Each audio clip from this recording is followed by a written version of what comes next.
Joined by Manik Taneja, who is the lead analyst, the executive director of IT services at Axis Capital, on the show now. Manik, thank you very much for joining in.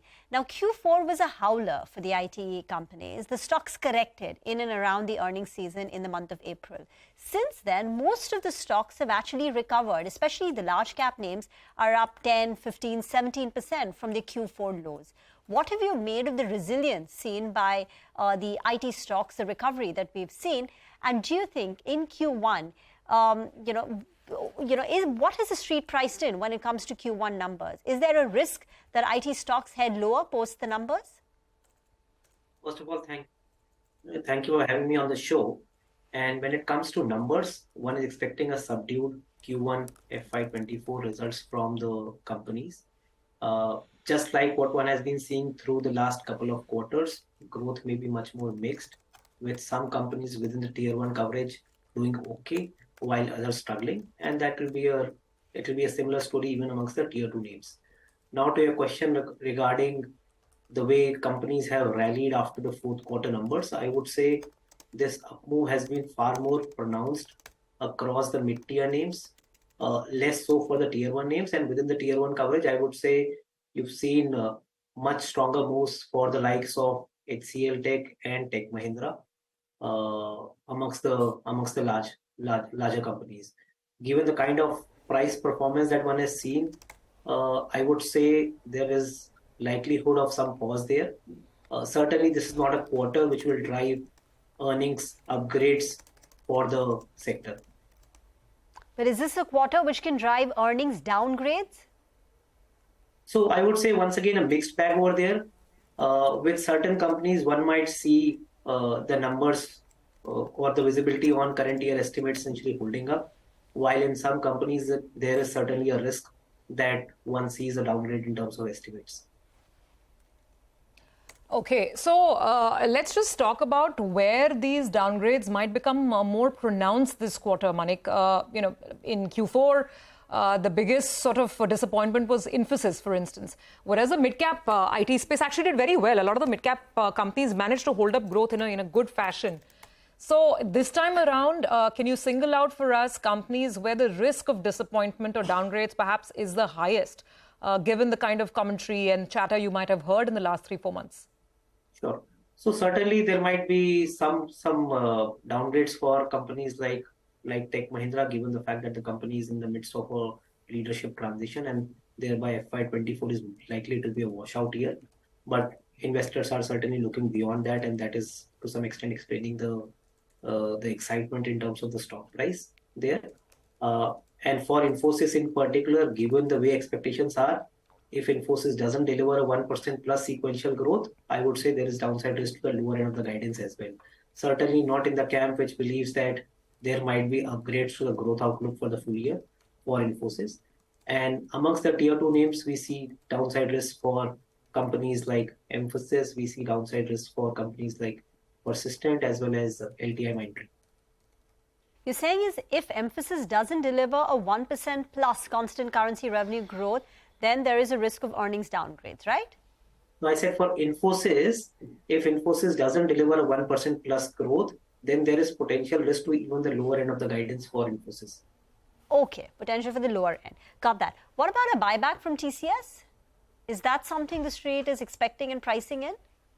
Yeah, so I've also heard some murmurs related to that, but I doubt if TCS can do a significant buyback right away, because if you recall, right after the third quarter FY23 results, they had announced a significant dividend.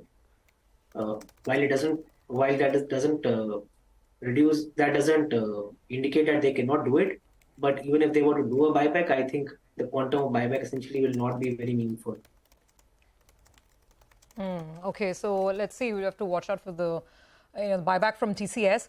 Let's talk about some of your topics, Manik, now. Tell us what is your pecking order, starting from large cap, going into mid cap, and just give us your rationale as well.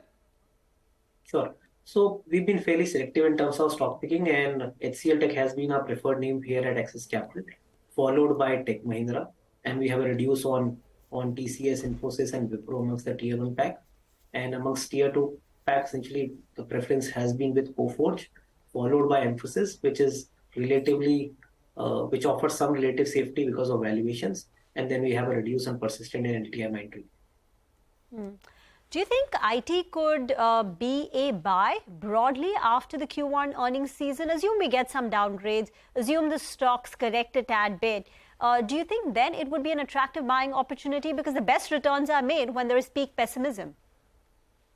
Sure. I would say if I'm thinking about the sector almost is reminding me of the 2014-15 to 2017-18 phase, wherein there were concerns around the ability for Indian IT to essentially make the transition towards catering to digital demand, along with some threat from GCCs. If I look at the current setup, generative AI essentially has taken the same spot as digital. Alongside, there is continued news flow on probably GCCs doing much better in the near term. So in that backdrop, and the fact that valuations certainly are significantly more expensive than what we have seen through the period, thereby I would say these stocks might be more of a tactical trade-ins rather than the buy and hold that one would want to ascribe to some of these names. Manik, since we are going to start with TCS, that's going to be the first one off the block. Can you tell us what will positively surprise the street and what will negatively surprise the street when it comes to TCS? Sure. So in terms of our expectations today, we are at about a 0.5% sequential CC revenue growth. I think any number probably in excess of 1% plus should be considered as positive in terms of sequential growth. Certainly with regards to the order booking, one is expecting fairly decent order booking for TCS, to some extent also helped by the BSNL contract. But I would say if TCS gives us the confidence of stronger sequential growth in second quarter and third quarter, that's where people will be surprised. To just put things in context, one looks at the entire industry right now. Today the expectation is that second half will certainly be better than first half. If you look at the last 15 years, that kind of a phenomena in terms of sequential growth rates through third quarter and fourth quarter being better than Q1 and Q2, that phenomena has only played out in 2 years. One was straight after GFC, which is FY10, and the second time it happened was in FY21, which was after COVID. And probably in some companies you saw sequential growth rates in Q3 and Q4 of FY22 being similar to the sequential growth rates in first half of the year. So thereby, that expectation that second half ends up being a significant rebound in terms of sequential growth rates, at least history is not on our side. Manik, thank you very much for joining in, and I hope you'll join in when the companies start reporting their numbers to give us the expectations as well as talk about the reaction to the earnings. That's the preview on the IT sector and what we're likely to hear from the companies when they start reporting. Get into a break on the